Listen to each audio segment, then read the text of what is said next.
बोरीचीवाडी या गावात भीषण पाणी टंचाई आहे।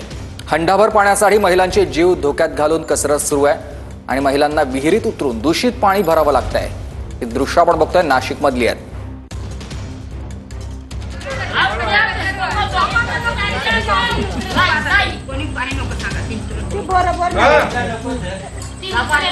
दृश्य आपण बघतोय नाशिक मध्ये हंडाभर पाण्यासाठी महिलांची ही कसरत विहिरीत उतरून पाणी जमा करावं लागतंय। महाराष्ट्रातल्या अनेक भागामध्ये हीच स्थिती पाहायला मिळते। भीषण पाणी टंचाई असल्यामुळेच जीवघेणी कसरत महिलांना करावी लागते। ही दृश्य नाशिक मधली आहेत। नाशिकमध्ये देखील पाणी नसल्यामुळे महिलांना जीव धोक्यात घालून हंडाभर पाण्यासाठी जीव धोक्यात घालून हा प्रवास करावा लागतो। विहिरीत उतरून ही कसरत करावी लागते। बोरीचीवाडी ही या गावातली ही दृश्य आहे।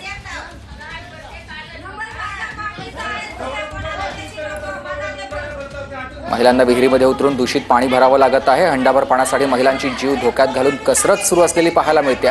नाशिकच्या बोरीचीवाडी या गावातली ही भीषण पाणी टंचाई आपण बघतोय। महाराष्ट्रात अशाच प्रकारे अनेक ठिकाणी पाण्याचा तुटवडा आहे।